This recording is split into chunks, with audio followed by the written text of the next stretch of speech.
زید حامد کون ہیں؟ یہ سوال بہت سے پاکستانیوں کے ذہنوں میں اٹھتا ہے۔ زید زمان حامد ایک دفاعی تجزیہ نگار، براس ٹیکس تھنک ٹینک کے سربراہ اور فکر اقبال کے داعی ہیں۔ 2 برس قبل زید حامد نے تکمیل پاکستان کے نام سے اپنے نظریاتی اور انقلابی پروگرام کا آغاز کیا۔ زید حامد پاکستان کی نوجوان نسل کی ایک مقبول ترین شخصیت کے طور پر سامنے آئے۔ گزشتہ کچھ عرصے سے ان کے مذہبی عقائد کے حوالے سے کچھ مخصوص مذہبی گروہوں کی طرف سے سوالات اٹھائے جا رہے تھے، جن کی روح سے انہیں دائرہ اسلام سے خارج قرار دیا جاتا رہا۔ اس حوالے سے القمر آن لائن نے جب زید حامد سے ان کے مذہبی عقائد کے تناظر میں جاننا چاہا تو انہوں نے خصوصی گفتگو میں اپنے مذہبی عقائد کو ان الفاظ میں بیان کیا۔ اپنا مالک حقیقی معبود مانتا ہوں اور سمجھتا ہوں، اور حضور صلی اللہ علیہ وآلہ وسلم کی نبوت اور رسالت میں نہ کسی کو شرکت حاصل ہے، نہ ہی اللہ تعالیٰ کی ذات و صفات میں کوئی شریک۔ میرا ایمان، عقیدہ اور نظریہ یہ ہے کہ حضرت محمد صلی اللہ علیہ وآلہ وسلم اللہ کے آخری نبی اور رسول اللہ ہیں۔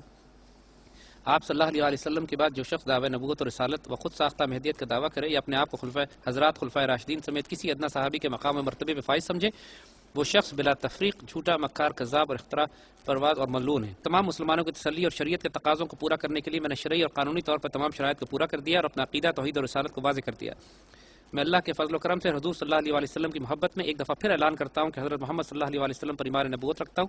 آپ کے بعد کسی مدعی نبوت، کذاب، نجس، ملعون، مردود اور کافر ملحد کے ساتھ میرا دینی اعتبار سے نہ کوئی تعلق تھا، نہ ہے، نہ رہے گا۔ انشاءاللہ ہر ایسے شخص کو جو عقیدہ ختم نبوت کے فلسفے کی بنیاد پر کافر اور مرتد سمجھتا ہوں۔ اللہ سبحانہ و تعالیٰ ہم سب کو ثابت کرام۔ الحمدللہ اس فقیر کا تعلق ایک سید گھرانے سے اور ہمارے خون ہی میں ادب رسول اور عشق رسول شامل ہے۔ میری ساری زندگی اللہ اس کے رسول صلی اللہ علیہ وآلہ وسلم کے دین کے دفاع اور کلمت اللہ کو بلند کرنے میں گزری ہے۔ ساری جوانی افغانستان کے میدان جنگ میں روسی فوجوں کے خلاف جہاد میں الحمدللہ آج بھی شدید ترین خطرات کے باوجود مشرق و مغرب کے کفر کے خلاف ہم اذان دے رہے ہیں۔ زید حامد کے بارے میں پاکستان کے جید علماء کرام کا کیا خیال ہے اور اس نظریے کے حامل شخص کو کیا دائرہ اسلام سے خارج قرار دیا جا سکتا ہے؟ اس کی وضاحت ممتاز عالم دین علامہ مفتی احمد علی قصوری نے کچھ یوں کی۔ جب کوئی صاحب علم گفتگو کرتا ہے تو اس کی گفتگو کے جو اجزاء ہوتے ہیں ان سے پتہ چل جاتا ہے کہ بھئی اس بندے کے اپنے ذاتی رجحانات کیا ہیں، نہ صرف کہ حوالہ جات سے بلکہ تواتر، ایک تسلسل جو ہے وہ موجود ہوتا ہے، پھر اس کی ریفرنس آتے ہیں، افکار جو ہے ان کی تشریح آتی ہے اپنے الفاظ کے اندر، تو وہ بندے کی ڈیپتھ کا اور اپنے مضمون کے اوپر اس کا جو گرفت ہے تو پتہ چل جاتا ہے۔ میں ان کے بارے میں اچھی رائے رکھتا ہوں۔ فکر اقبال چونکہ قرآن کریم کی تعلیمات کا عطر ہے تو وہ جو بھی سونگتا ہے یا جو اس کو استعمال کرتا ہے اس کے اندر اتنی جان۔ عام سادہ زبان میں اگر یہ کہوں کہ اگر ایک فرد لیٹا ہوا ہے، سویا ہوا ہے تو اقبال اس کو جگا دے گا، اور وہ جاگ پڑا ہے تو اس کو بٹھا دے گا، بیٹھ گیا تو اس کو کھڑا کر دے گا، جو کھڑا ہوا تو اس کو چلا دے گا، اور جو چل پڑا اس کو دوڑا دے گا، اس کو منزل کی طرف جو ہے نا وہ لے کر۔ یہ اس کے کلام کے اندر یہ تاثیر ہے۔ تو وہ مجھے خوشبو آئی ہے زید حامد صاحب کی گفتگو میں، ان کے طریقے اور ان کا اس اقبالیات کے اوپر جو گرفت۔ میں تو بڑا چھوٹی سطح کا طالب علم ہوں، مجھے اس لیے ان کی میری نگاہ میں بڑی عزت ہے کہ وہ زیادہ قادر الکلام ہیں اور بڑے اچھے انداز میں اوپر فکری بلند سطح کے اوپر جا کر جیسے کیس کو آرگو کرنے کی ضرورت ہوتی ہے تو وہ بہترین انداز میں وہ ان کے اندر یہ صلاحیت موجود ہے۔ انہوں نے مزید کہا کہ اسلام کسی بھی شخص کو یہ اجازت نہیں دیتا کہ کسی راسخ العقیدہ مسلمان کے ایمان کے بارے میں سوالات اٹھائے جائیں۔ میں شخصی حوالے سے بات جو ہے وہ آپ اصولی ایک بات جب طے ہو جائے نا تو اس کا جہاں بھی استعمال آ جائے کسی بھی فرد کے اوپر، یعنی اگر ایمان سب سے بلند درجہ ہے تو اس کے مقابلے کے اندر کفر جو ہے وہ سب سے بدترین پستی ہے، تو کسی شخص کے بارے میں کفر کا فتویٰ دینا، لگانا تو یہ سب سے انتہا کی چیز ہے نا۔ تو جب وہ دین جو کہ آپ کو کسی کے اوپر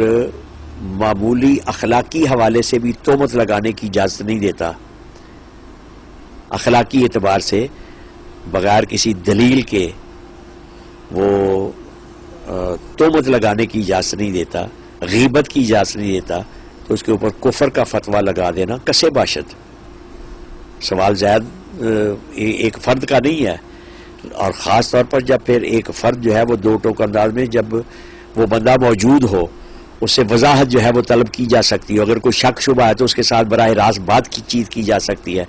تو اس سے زیادہ بڑی بددیانتی اور کوئی نہیں ہوگی، اور دین سے ناواقفیت اور دین کو کاروبار بنانے کے مترادف ہوگا کہ آپ اپنی کوئی پس پردہ جو آپ کے کوئی خفیہ عزائم ہوں، یا کوئی آپ کی خواہشات ہوں، یا آپ کی کوئی عداوت ہو، یا آپ کا کوئی کینہ ہو، یا آپ کو کوئی اختلاف ہے، تو اس اختلاف کو آپ کفر کی سطح پر لے جا کر کسی کے ساتھ، تو اس سے بڑی بددیانتی جو ہے وہ اور کوئی نہیں ہو سکتی. تو ایک اصول جب سامنے آ جائے، یعنی کسی کے اوپر کفر کا فتویٰ اس وقت تک نہیں آ سکتا جب تک کہ وہ ضروریات دین میں سے کسی کا انکار نہ کرے، اور بنیادی عقائد ہیں جو ان میں سے کسی کا جب تک انکار نہیں کرتا تو اس کے اوپر کفر کا فتویٰ لگانے والا یا لگانے والے خود کافر ہو جائیں گے. کوئی معمولی کوئی بچوں کا کھیل نہیں ہے. اس لیے جو لوگ اس دھندے میں پڑ جاتے ہیں اپنے مذموم مقاصد کے لیے پس پردہ یا کسی اختلاف رائے کی بنا پر، تو وہ دین کی کوئی خدمت نہیں کر رہے اس معاشرے سوسائٹی کے اندر، بجائے اس کے کہ آپ فتنہ جو ہے وہ کوئی نہ کوئی کھڑا کر دیں، تو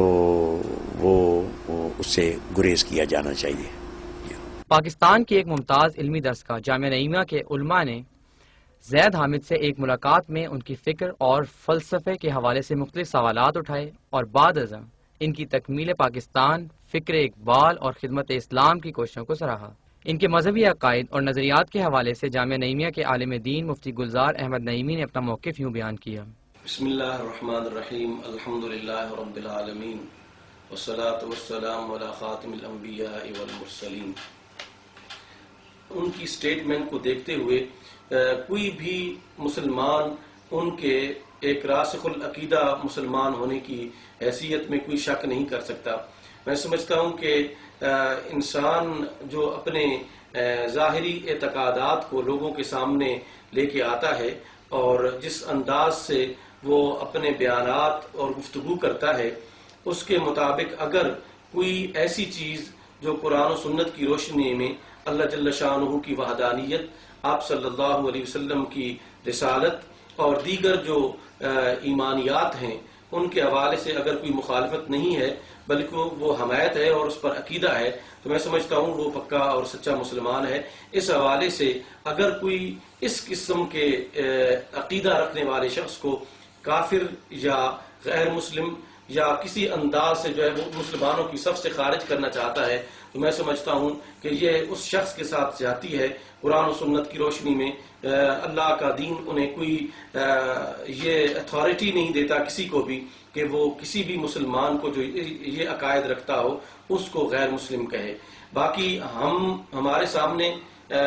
سید زید زمان حامد صاحب کا یہ بیان اور یہ پریس ریلیز اور ان کے ساتھ جو میری ذاتی گفتگو ہوئی ہے، مجھے یہ شرح صدر ہوا ہے کہ ان کے مسلمان ہونے میں کسی قسم کا کوئی شک و شبہ نہیں ہے. ہم ظاہراً جو معاملات اور سٹیٹمنٹس ہمارے پاس آئی ہیں، ہم نے ان کے مطابق دیکھا ہے کہ قرآن و سنت کی روشنی میں وہ ایک مسلمان ہیں اور ان کے اسلام میں کسی قسم کا کوئی شک نہیں ہے. اللہ جل شانہ ہمیں قرآن و سنت کو سمجھنے کی توفیق نصیب فرمائے اور اللہ اور اس کے رسول کے ساتھ محبت اور اہل ایمان کے ساتھ محبت کی توفیق نصیب فرمائے.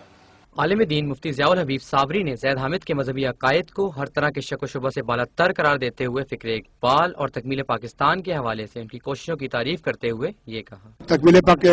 حصول پاکستان کے لیے جو ہمارا نعرہ تھا لا الہ الا اللہ، اور اب 62 سال گزرنے کے بعد کسی کو خیال نہیں آیا، لیکن اللہ تعالیٰ نے اپنے محبوب علیہ الصلوۃ والسلام محمد رسول اللہ کا ایک ایسا دیوانہ پروانہ پیدا کر دیا جس کو اللہ تعالیٰ نے یہ توفیق دی کہ وہ مقصد پاکستان کی نشاندہی کرے. اور مقصد پاکستان انشاءاللہ تعالیٰ 23 مارچ کو مینار پاکستان پہ اس کا اعلان کیا جائے گا کہ مقصد پاکستان کیا، لا الہ الا اللہ کے بعد مقصد پاکستان کیا، محمد رسول اللہ. تو یہ تحریک بہت عظیم الشان تحریک ہے اور پاکستان کی تاریخ میں یہ صرف اور صرف مقصد پاکستان کے حصول کی خاطر